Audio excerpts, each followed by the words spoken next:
Hello, everybody. This is Miss Rachel and Miss Heather from the Hagerstown Public Library, and we're back for week 5 of our mythology class. The first 2 weeks we did, Greek mythology, and then this will be our third week of Egyptian mythology and our final week of Egyptian mythology.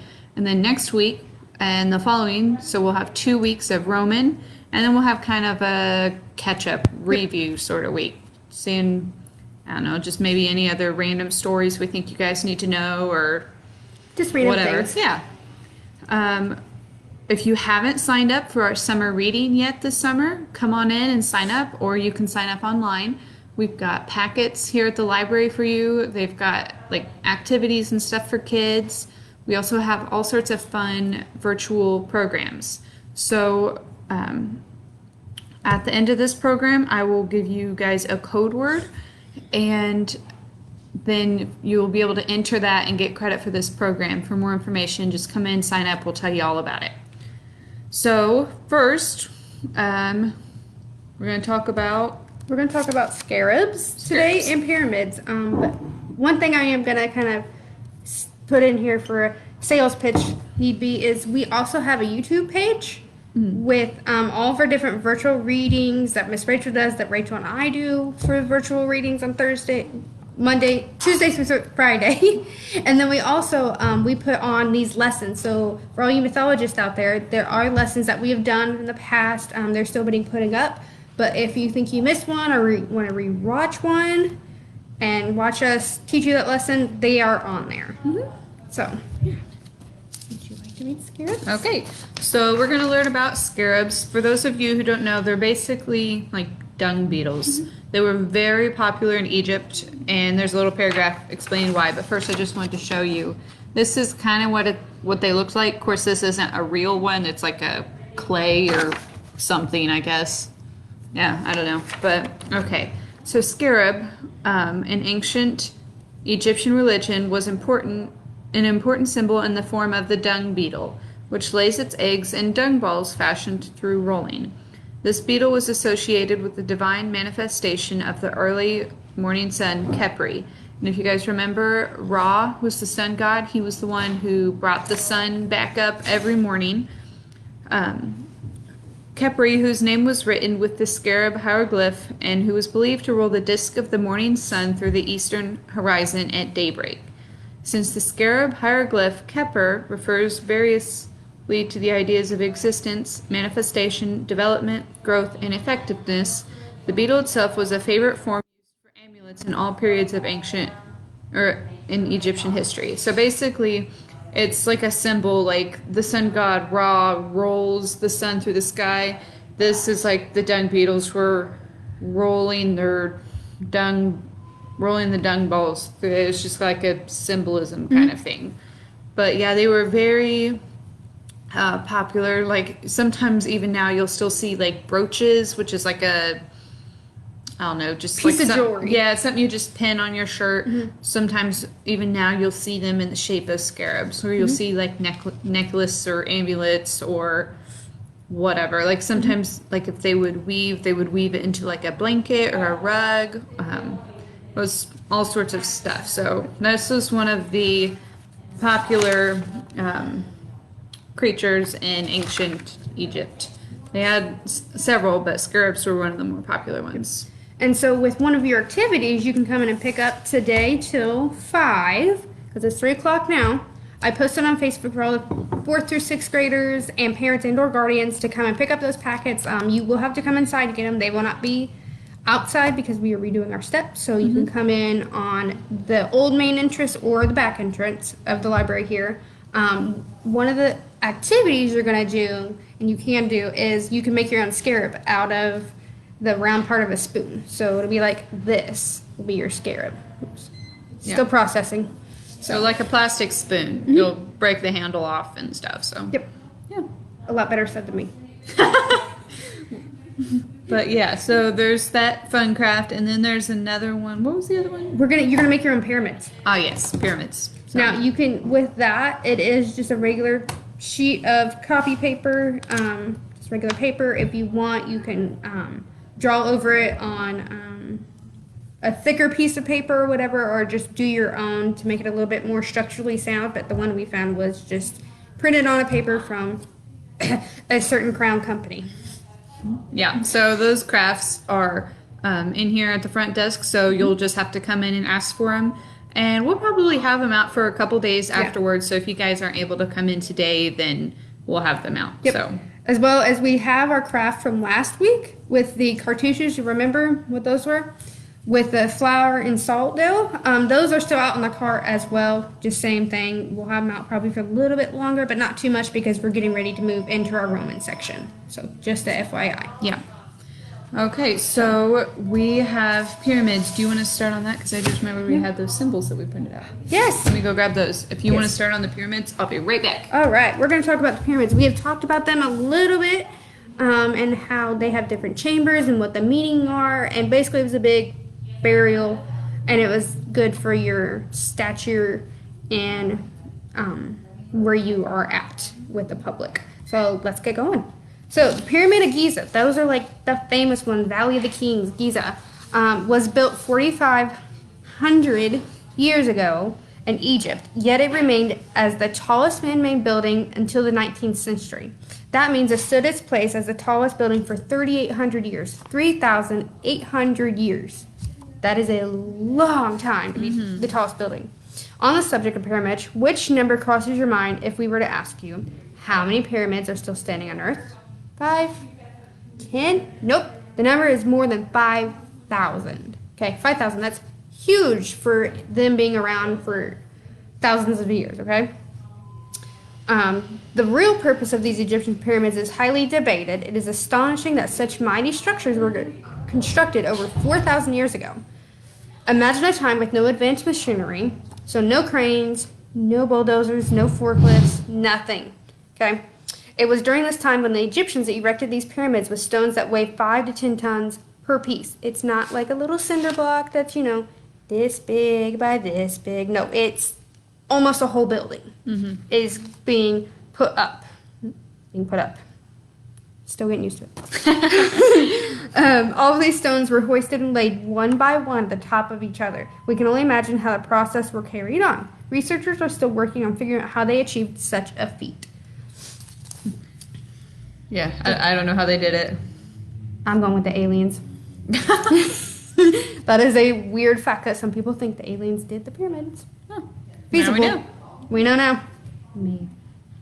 Okay. It was widely believed that slaves were tasked to build enormous pyramids. This was later contradicted and found out that it was paid workers who were the ones tasked with the construction. Workers from around north and south, respected for their work, worked tirelessly. The worker tombs were discovered around 2010, so 2010. That's the year I graduated, so 10 years ago.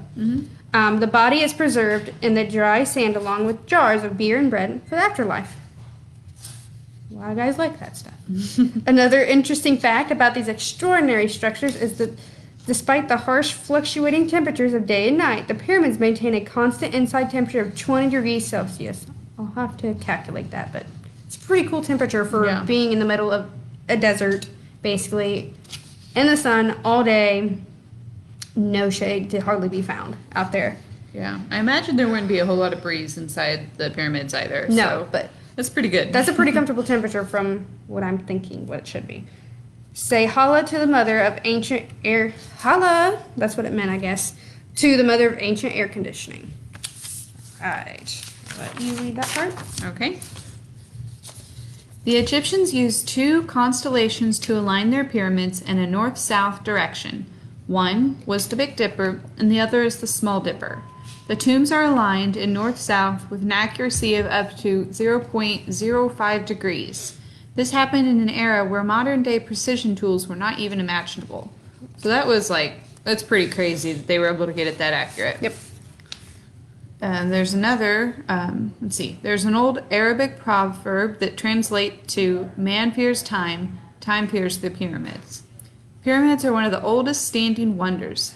The reason is the super adhesive mortar made to fix the stones in place. The mortar used in the construction of these pyramids has been analyzed over and over again, but the exact combination of the ingredients is still a mystery. Almost 5 million tons of mortar was used, and the strength is more than the stones itself. I think it'd be kind of cool to be able to like travel back in time to see how they did this. Absolutely. That would be awesome. There exists a total of 3 swivel doors in the Pyramid of Giza.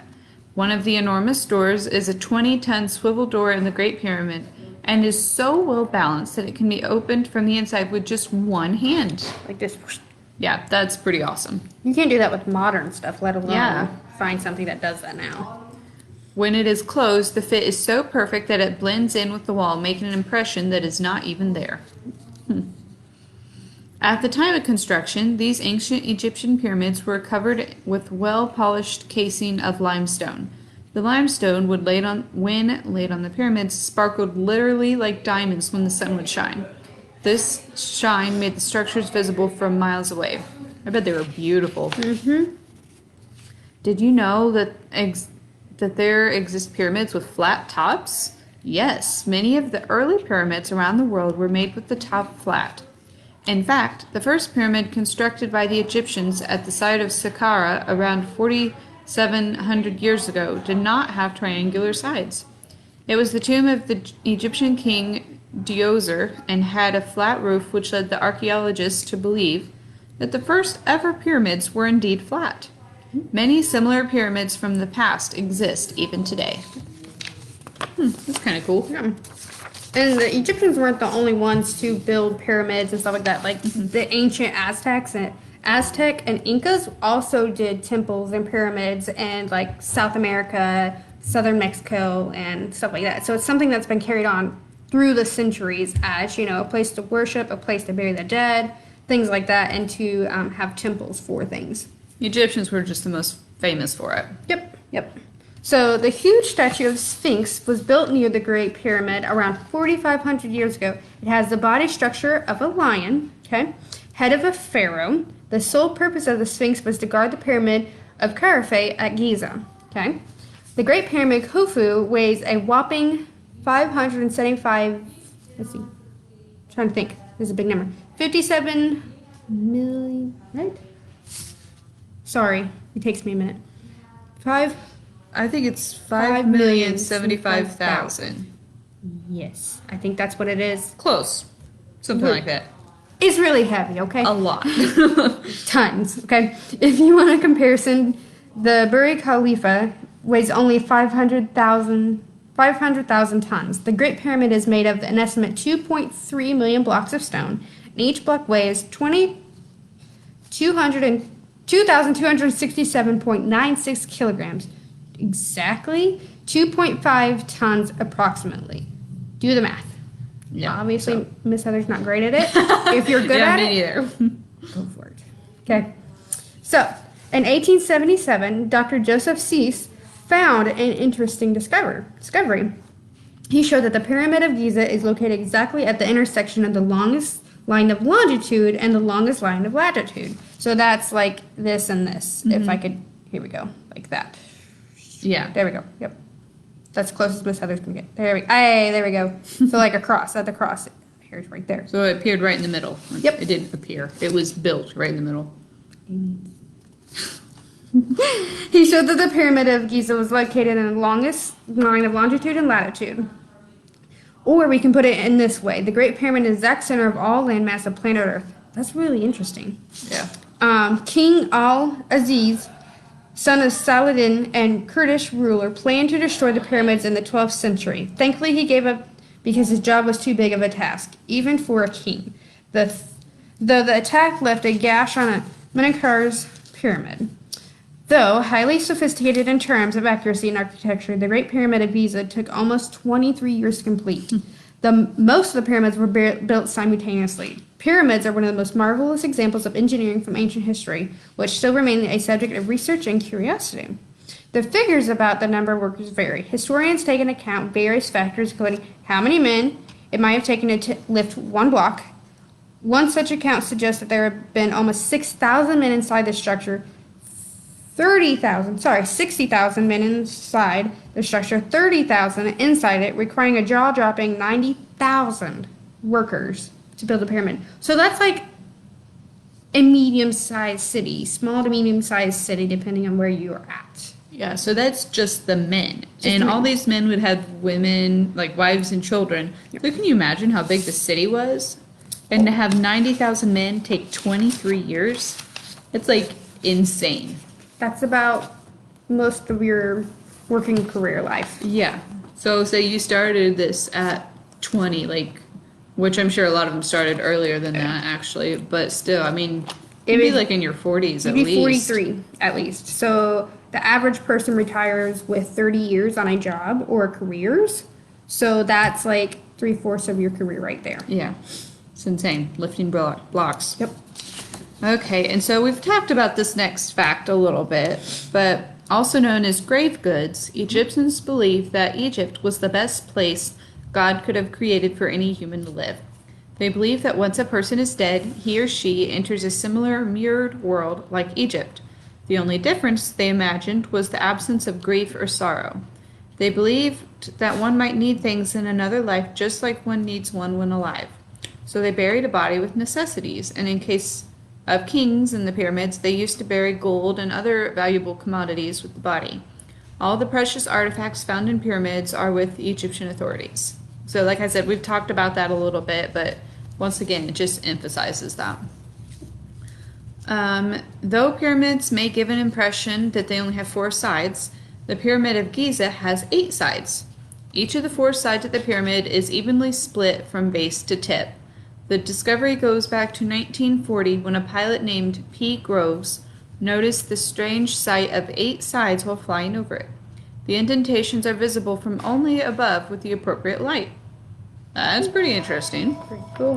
And then the last one we have says Khafre's coffer was drilled out from solid black granite, which requires bronze saws 8 to 9 feet long with teeth of sapphire. Analysis of the coffer reveals that it was carved out by a single drill point, which used hard jewel bits and a drilling force of almost 2 tons. It's crazy. I was gonna say, can you imagine having to cut that? I mean, I think my whole body would be sore after like A minute. yeah. Like, I don't know that I could do it for a whole day, let alone 23 years. So Yeah. these That's- people were much more dedicated to their afterlife. Yes. Yes. Yes. Oh, yes. All right. So those were some interesting facts we had about the pyramids. Okay. So What do you want to do next? These? we'll show you some really cool symbols. Like we were talking like last week, we talked a lot about the hieroglyphs, and that's the ancient Egyptian form of writing. And we had the board the last couple weeks, but last week it had a failure and fell. Yeah. So yeah. So they basically wrote with pictures instead of words, like a lot of languages do. But yeah, we've got some cool symbols in here, and we'll tell you what they mean. But I got a couple pages of these. So you want to start or you want me to? I will start. All right. So here's the symbols. I will read what they are, and then I read a page, and then I'll show you each one. Okay. So, adoration, adore, Aka, effectiveness, Enka, life, which that one is a really popular. It's even coming to modern times. A lot of people get tattoos, necklaces of it. You'll see a lot of necklaces with that symbol, and it means life. So it's very pronounced. It's very popular, with even in modern standards. Ba, soul. So your soul that goes to the afterworld, and then baboon, sun, or another one is Babi. So baboon and Babi are very closely associated. So because Babi is the god of male baboons, basically. So, here we go. Hey, I'm getting better at this. So, adoration is that one. Aka is the bird. It kind of looks like a pelican or a crane. Enka is that's what's really popular. You'll even see a lot of different places carry that. Ba, it kind of looks like a bird, but a man with a head. And then baboon, which is kind of like Bobby. All right. And so next page, we've got a basket, which means all or lord. We got a bow, which is enemies. Makes sense because you'd think when you have a bow, you'd shoot at your enemies. Brazier, which is fire. Cartouche, which is like a sun or pharaoh. We talked about those last week. There's the cobra. It does not give me a description on that. Cobras were very powerful yes. animals. A lot of the jewelry that the women would wear wrapped around their arms. They would have, a golden snake wrapped around their arm here, or their forearm here, or even their headbands would have, the gold around it, and they'd have a cobra. Even the pharaohs on their hats, or whatever you want to call them, had the cobras. And then we had the colors Jia column, which is stability. And then we have an ear, which is hearing. Makes sense. So we've got, first up here at the way top is the basket. And we've got the bow. And then here's the brazier thing. And then the cartouche, the cobra, the colors column, and then ear.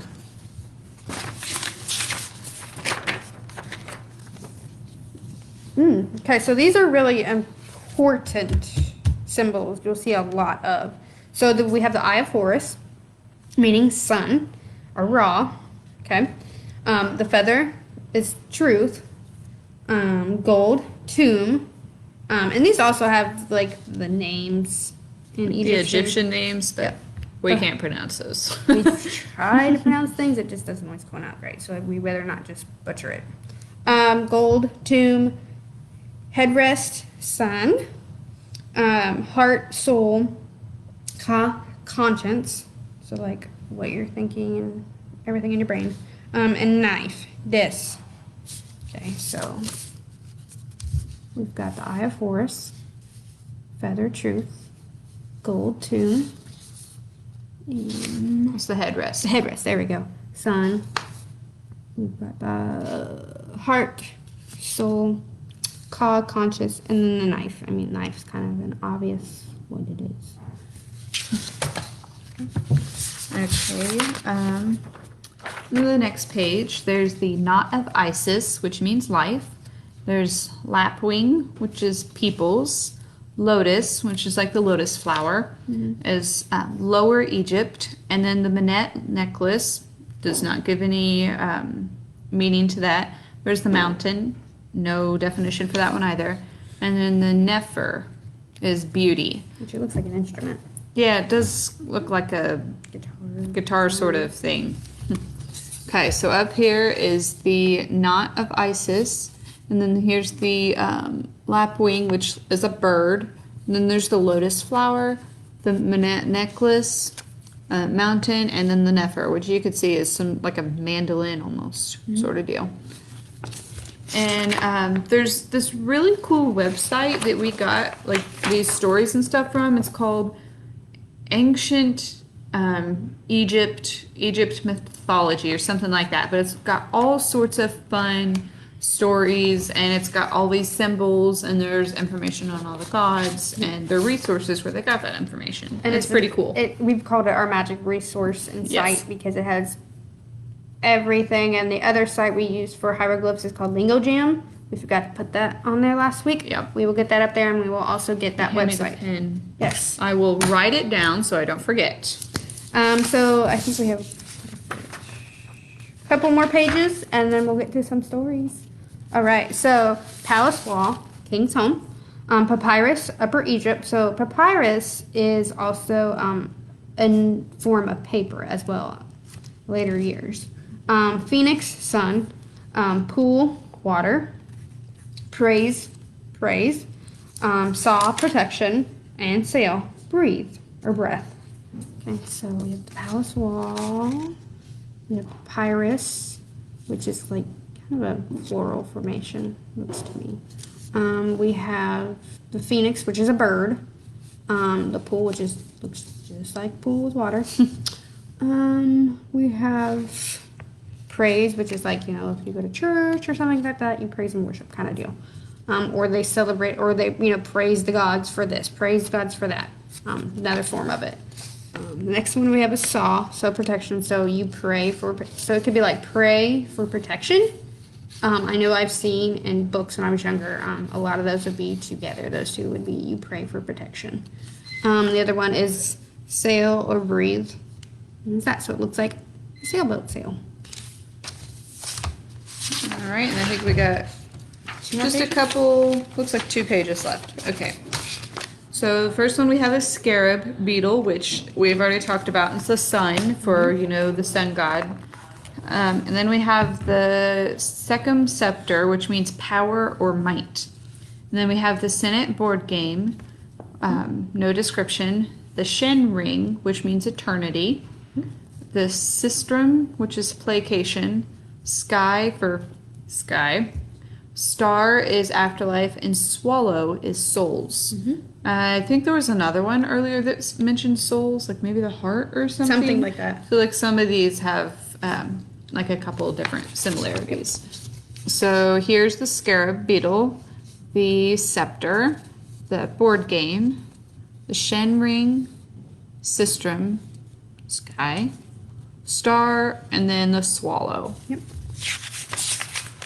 All right, here's the last page. Okay.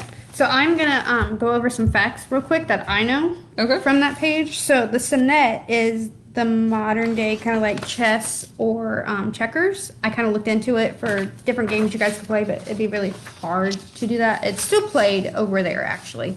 The other thing, the Shin ring for eternity, that has to do with we were talking about last week or the first week. I can't remember. Shin was like in the story, you're like other person. Like they took their soul and went to the afterlife. Remember?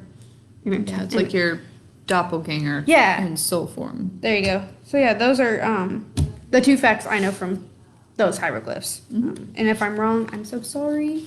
We've taken in a lot of information, so Yeah. you can yell at me if I'm wrong. Yes, if we ever mention anything on here that you've heard differently, feel free to Absolutely. comment, because I mean a lot of this we're getting off the internet, which you can't always trust the internet. So I don't know.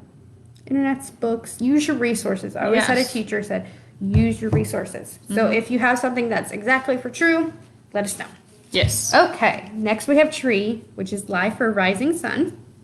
Vulture, we know what those are. Was, scepter, power. And then we have west, which is imment, afterlife. So, I mean, trees kind of explainable, kind of like the tree of life. Trees are very valuable in a bunch of other cultures. Let's see, we have the vulture, which was important. You ladies have a good weekend. If you happen to see a rerun of today's Price is Right, your older sister, the one that stole all the cake, was on the show. She's exactly like you from here up, and from here down, she was a tiny bit thicker. Okay. Paid for all those cake ceilings. See you, Rocky. Bye, Rocky. Okay, so I don't think Rocky knew that we were live. So Nope. Sorry, 4th to 6th graders. We can't really edit that out as live. yeah, sorry. Okay, we're moving on. So vulture. We know that vulture is what eats the dead things. I'm so sorry. We were not expecting that, ladies and gentlemen. Okay, let's move on. Was scepter means power. Very powerful. And west was the afterlife, and it has all the different symbols for that. Okay, so there we have our symbols. Yep. Okay, so next we're going to move on to some stories. I printed out some really cool ones for today. Okay. Let's see. I don't know which one we should do first. I'm gonna let you go because I'm gonna take a minute. Okay. I think I'm going to start with the peasant and the workmen. Okay. So this is kind of a cool story. We've Okay. got stacks of paper everywhere, so sorry. Okay, so the preface.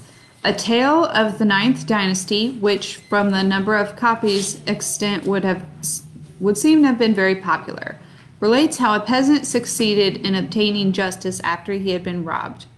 Justice was not very easily obtained in Egypt in those times, for it seems to have been requisite that a peasant should attract the judge's attention by some special means, if his case were to be heard at all. This story runs thus. So basically, it's just saying it was a very unfair judicial system. So a lot of times you'd have to like bribe the judge with, like maybe say, hey, I'll give you these chickens or something if you like vote in my favor or those kinds of things. Like it was very unfair. Or maybe you'd pay him off or I don't know. There are all sorts of things you could do. Okay, so here's the story. In the Salt country, there dwelt a Secti, which is peasant, with his family. He made his living by trading with Hennen in salt, natron, rushes, and other products of his country. And as he journeyed thither, he had to pass through the lands of the house of Fafa. Now there dwelt by the canal a man named Tehuti Necht. That'd be an unfortunate name. Tehuti Necht. That's what I'm going with. The son of Asri, a serf to the High Steward Mirutinsa. Tehuti Necht had so far encroached on the path, for roads and paths were not protected by law in Egypt as in other countries, that there was but a narrow strip left, with the canal on one side and a cornfield on the other. When Tehuti Necht saw the Secti approaching with his burdened donkeys, his evil heart coveted the beasts and the goods they bore, and he called to the gods to open a way for him to steal the possessions of the Secti. So, as I mentioned, it was very unfair. People were mean, and yeah. So anyway, he's like wanting this guy's donkeys because apparently they were like, I don't know, well fed or something. Donkeys are very high commodity. It's Yes. in that area, along with horses, Camels. camels, absolutely. Yes. Because they could carry stuff for you. Because, I mean, they didn't have cars and stuff back then. So that's just how they got around. And if you didn't have donkeys, you'd have to carry it or pull a wagon yourself. So you wanted donkeys. Okay, so this was the plan he conceived. I will take, said he, a shawl, and I will spread it upon the path. If the Secti drives his donkeys over it, and there is no other way, then I shall easily pick a quarrel with him. He had no sooner thought of the project than it was carried into effect. A servant at Tehuti Necht's bidding fetched a shawl and spread it over the path so that one end was in the water and the other among the corn. When the Secti drew nigh, he drove his donkeys over the shawl. He had no alternative. Hold, cried Tehuti Necht with a well-simulated wrath. Surely you do not intend to drive your beasts over my clothes. So he's basically trapping the guy. I will try to avoid them, responded the good-natured peasant, and he caused the rest of his donkeys to pass higher up among the corn. Do you then drive your donkeys through my corn? Said Tehuti Necht with more wrathfully than ever. There is no other way, said the harassed peasant. You have blocked the path with your shawl, and I must leave the path. While the two argued upon the matter, one of the donkeys helped himself to a mouthful of corn, whereupon Tehuti Necht's plaints broke out afresh. Behold, he cried, your donkey is eating my corn. I will take your donkey, and he shall pay for the theft. Shall I be robbed? Cried the Secti, in the lands of the Lord Steward Merutinsa, who threatened Robert so hardly? Behold, I will go to him. He will not suffer this misdeed of thine. Thinkest thou he will hearken to thy plaint? Sneered Tehuti Necht. Poor as thou art. There's a lot of tongue twisting in this. I'm doing the best I can. Poor as thou art, he who will concern himself with thy woes. Lo, I am the Lord Steward Merutinsa, and so saying, he beat the Secti sorely, stole all his donkeys, and drove them into pasture.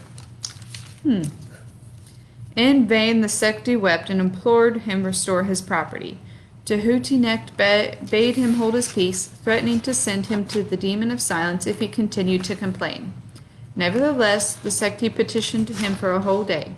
At length, finding that he was wasting his breath, the peasant betook himself to Hennen there to lay his case before the Lord Steward Merutinsa. On his arrival, he found the latter preparing to embark in his boat, which was to carry him to the judgment hall.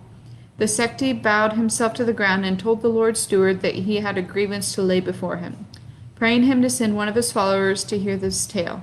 The Lord Steward granted the suppliant's request and sent to him one from among his train. To the messenger, the Sekti revealed all that had befallen him on his journey, the manner in which Tehuti had closed the path so as to force him to trespass on the corn, and the cruelty with which he had beaten him and stolen his property. In due time, these matters were told to the Lord Steward, who laid the case before the nobles who were with him in the judgment hall. Let the Sekti bring a witness, they said, and if he establish his case, it may be necessary to beat Tehuti neck, or perchance he will be made to pay trifle for the salt and natron he had stolen. The Lord Steward said nothing, and the Sekti himself came unto him and hailed him as the greatest of the great, the orphan's father, the widow's husband, the guide of the needy, and so on. Very eloquent was the Sekti, and in his florid speech he skillfully combined eulogy with his plea for justice, so that the Lord Steward was interested and flattered in spite of himself. Now at that time there sat upon the throne of Egypt King Nebuchadnezzar, another unfortunate name, and to him came the Lord Steward, saying, Behold, my lord, I have been sought by a Sekti whose goods were stolen. Most eloquent of mortals is he. What would my lord that I do unto him? Do not answer his speeches, said the king, but put his words in writing and bring them to us. See that he and his wife and children are supplied with meat and drink, but do not let him know who provides it. The Lord Steward did as the king had commanded him. He gave to the peasant a daily ration of beer and bread, and to his wife sufficient corn to feed herself and her children. But the Sekti knew not whence the provisions came. A second time the peasant sought the judgment hall and poured forth his complaint to the Lord Steward, and yet a third time he came, and the Lord Steward commanded that he be beaten with staves to see whether he would desist. But no, the Sekti came a fourth, a fifth, and a sixth time, endeavoring with pleasant speeches to open the ear of the judge.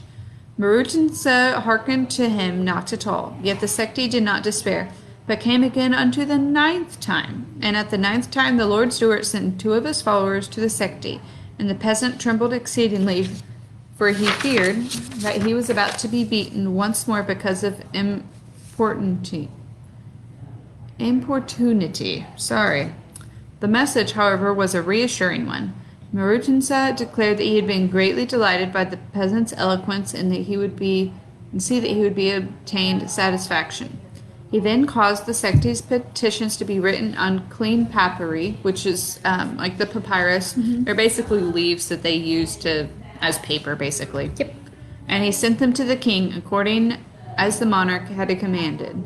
Nebuchadnezzar was also much pleased with the speeches, but the giving of judgment he left entirely in the hands of the Lord Steward. Marutansa therefore deprived Tekunikt of his offices and his property, and gave them to the Sekti, who thenceforth dwelt at the king's palace with all his family. And the Sekti became the chief overseer of the Nebuchadnezzar, and was greatly beloved by him. Whew, that was a tongue twister, man.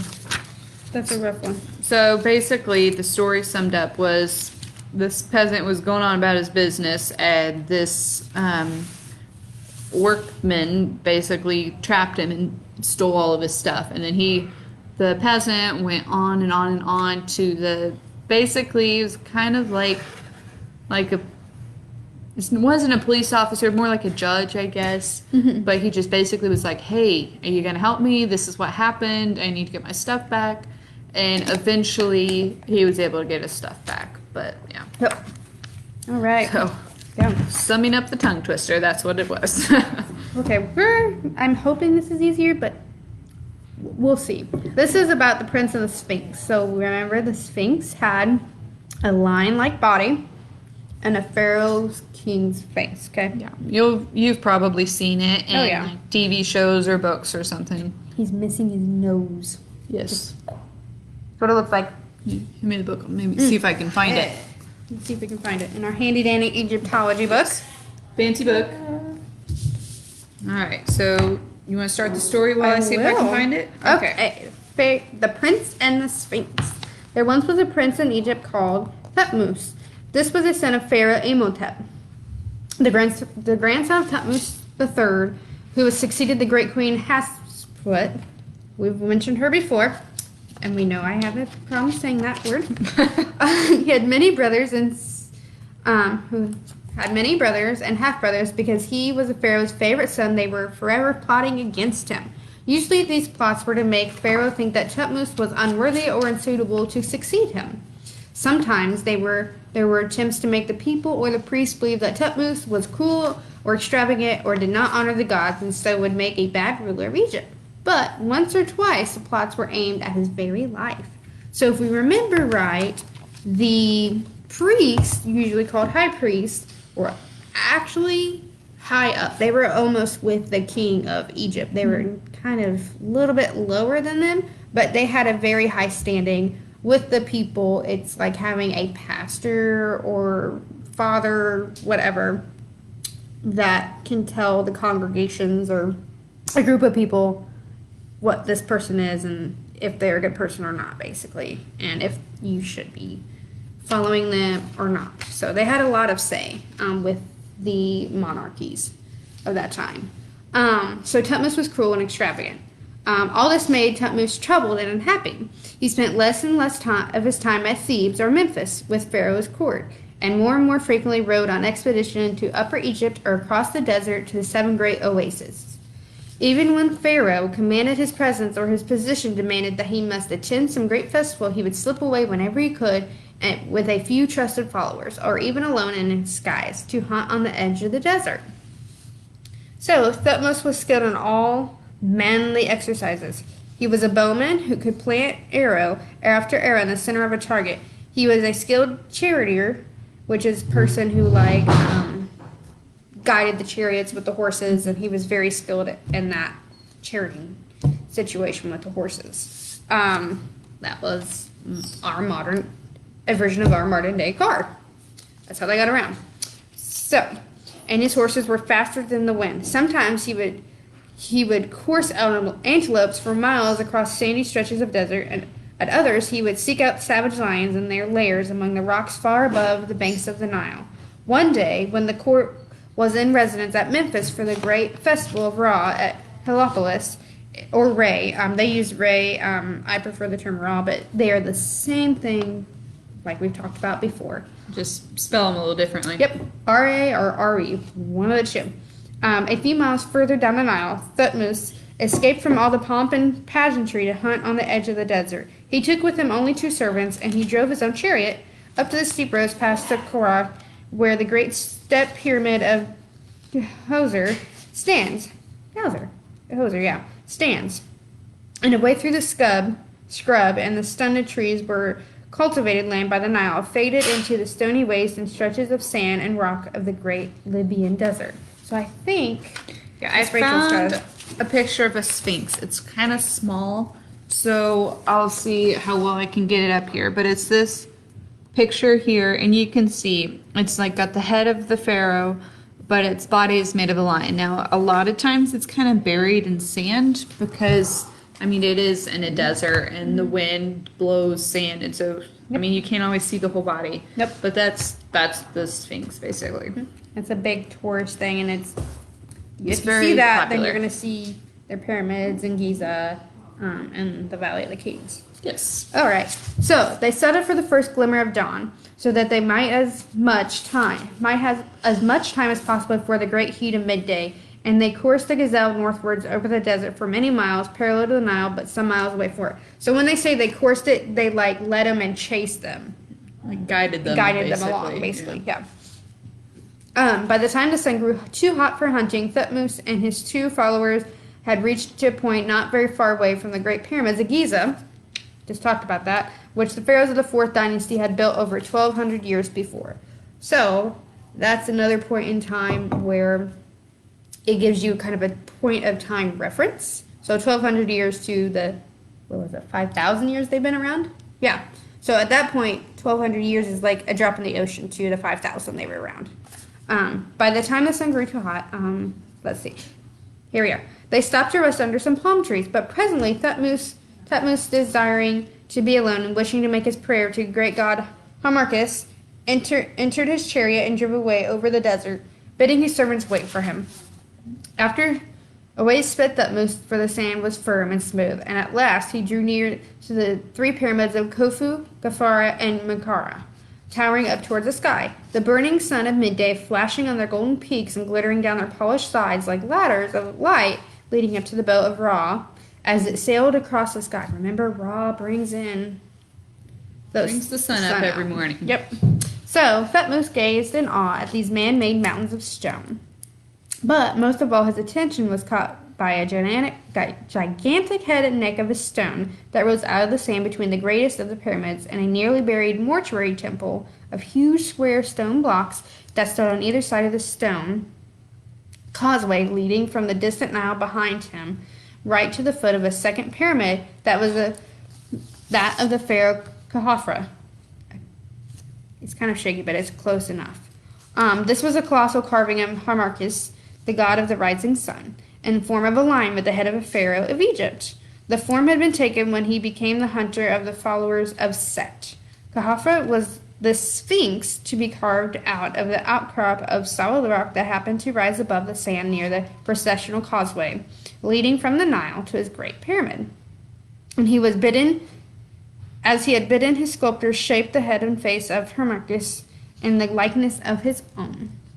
So, during the long centuries since Khafra had been laid to rest in his pyramid, the sands and desert had blown against the Sphinx until it was almost buried. So, Miss Rachel just mentioned that. Mm-hmm. So, Thutmose could see no more than its head and shoulders, and a little ridge in the desert to mark the line of its back. For a long while he stood looking into the majestic face of the Sphinx. He crowned the royal crown of Egypt that had the cobra's head on its brow, and which held in place for folds of embroidered linen, which kept the sun from head and neck. Only here the folds were of stone, and not only the head of serpent fitted into carved rock as gold. So that's where the serpent, when I was talking about the serpent, like this on your head. Like a little band thing. Your headband. That's the word. So that's where you commonly see that, or in the jewelry on women. Okay? So the noonday heat beat mercilessly down upon Thutmose as he gazed up at the Sphinx and prayed to Harmarchis for help in all of his troubles. Suddenly it seemed to him that the great stone image began to stir. So he was going like that. Thought he saw something. So it heaved and struggled as if trying in vain to throw off the sand which buried its body in paws, and the eyes were no longer carved stone inlaid with lapis lazuli, but shone with life and vision as they looked down upon him. Then the Sphinx spoke to him in a great voice, and yet kindly as a father speaks to his son. Look upon me, Thutmose, prince of Egypt, and I know I am Harmarchis, your father, the father of all pharaohs of the upper and lower lands. It rests with you to become pharaoh, indeed, and wear upon your head the double crown of south and north.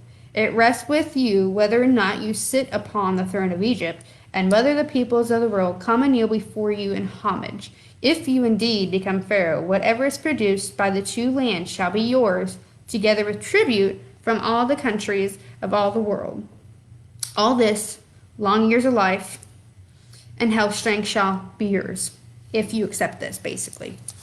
Thutmose, my face is turned toward you. My heart inclines to you to bring you good things. Your spirit shall be wrapped in mine.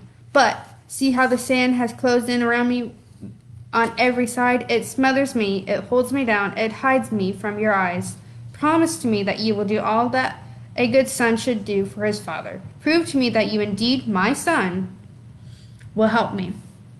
Draw near to me, and I will be with you always. I will guide you and make you great. So then, as Thutmose stepped forward, the sun seemed to shine from the eyes of Harmarchis the Sphinx so brightly that they dazzled him, and the world went black and spun around him so that he fell insensible on the sand. When he recovered, the sun was sinking towards the summit of Khafra's pyramid, and the shadow of the Sphinx laid over him. Slowly he rose to his feet, and the vision he had seen came rushing back into his mind as he gazed at the great shape of the half-hidden in sand, which had already turning pink and purple with the evening light. Harmarchis, my father, he cried, I call upon you and all the gods of Egypt to bear witness to my oath. If I become pharaoh, the first act of my reign shall be to free this your image from the sand and build a shrine to you and set in stone, telling you in sacred writing of Kehem of your command and how I fulfilled it." Then Tutmos turned to seek his chariot, and a moment later his servants who had been anxiously searching for him came riding up. Tutmos rode back to Memphis, and from that day all went well with him. Very soon Imhotep the pharaoh proclaimed him publicly as heir to the throne. And not very long afterwards, Tutmos did in greed become king of Egypt, the greatest kings. Okay, so this is a little afterwards. So the afterward, just 150 years ago, so 3,230 years after Tutmos IV became pharaoh of Egypt, the Sphinx, again buried to the neck in sand, was dug up by an early archaeologist. Between its paws, he found the remains of a shrine in which stood a red granite tablet 14 feet high. Inscribed on it hieroglyphs was the whole story of Prince and the Sphinx. Tablets also tells us that it was set there in fulfillment to his vow by Pharaoh Thutmose IV. In the 3rd month of the 1st year of his reign, after he had cleared away all the sand from which hid the site of Hermakis, the great Sphinx that had been made in the days of Khafra, when the world was young. That's the rest of that story. Yeah, so it looks like I don't know if we have enough time for another story. What do you think? Maybe if we have a shorter one. Shorter one. We don't have any short ones. They're long. We got a couple long ones. So Let's see. I'm gonna look through here, see Yeah. if we can find anything really exciting. Let's do this. I did see something in here earlier as I was flipping through. See if I can find it again.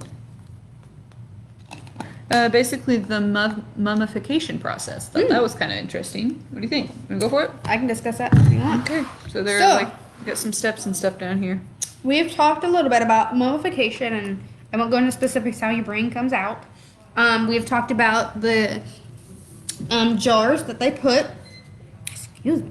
They put these special organs in and how they leave the heart in the body when it's gone. So I'm just going to kind of go through quick, short, step by step. So 1, mummification, organ removal. First, the organs of the body were removed and the brain taken out. Okay, I'm not going to give you scary nightmares.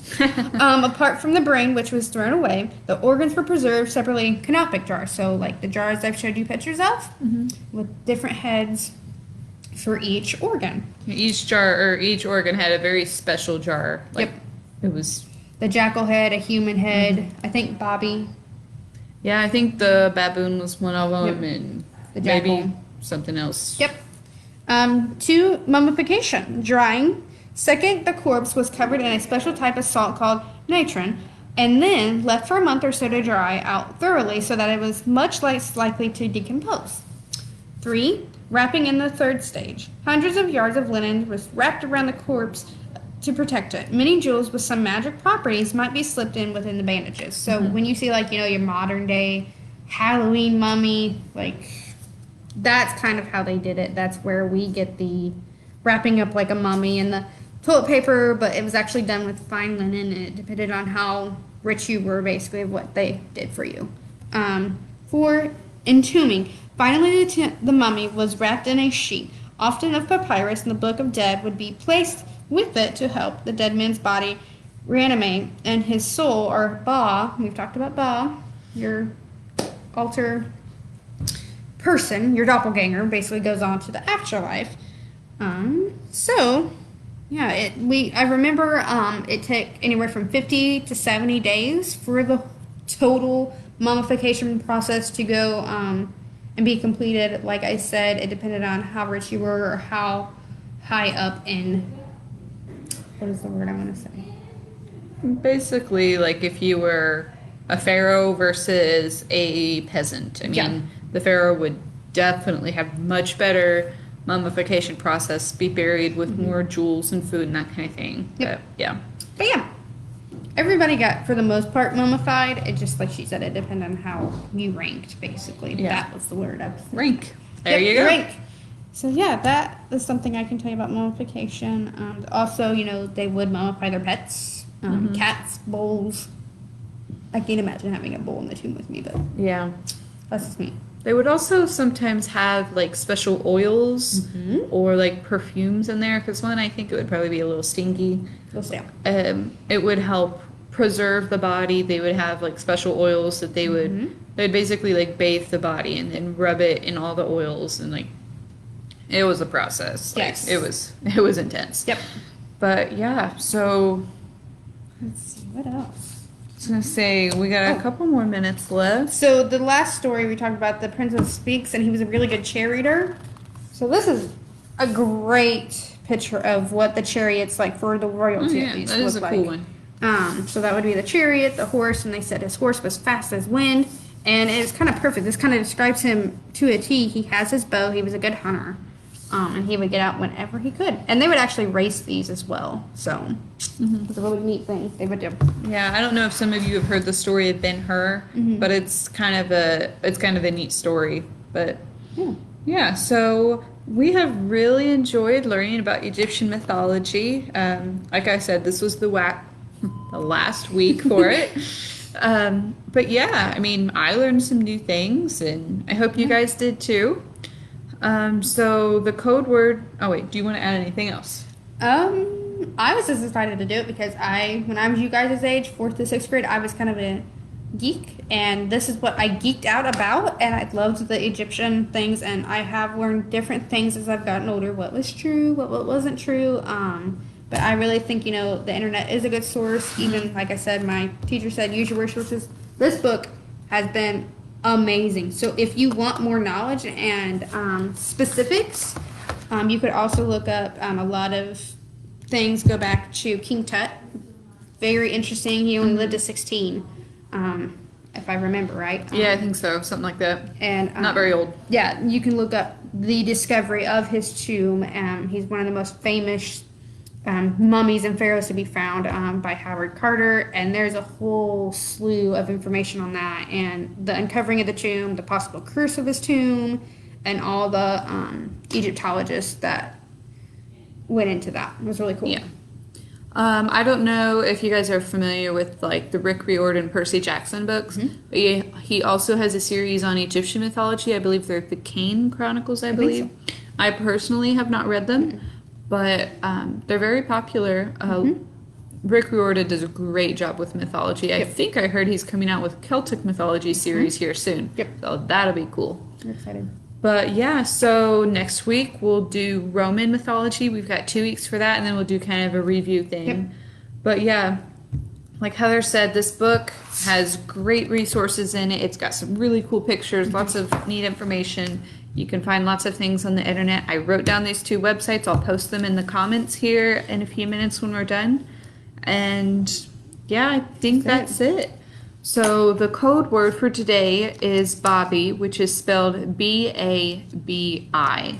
So write that down, enter that into the website, whatever. If you haven't signed up for summer reading, you'll need to do that if you want credit for this. But once again, the code word is Bobby, B-A-B-I. So I hope you guys have a wonderful week and a happy 4th of July. Yes, happy 4th. Yeah, I will post these in the comments here in a couple of minutes. So have a wonderful day. Bye, guys. Stay cool.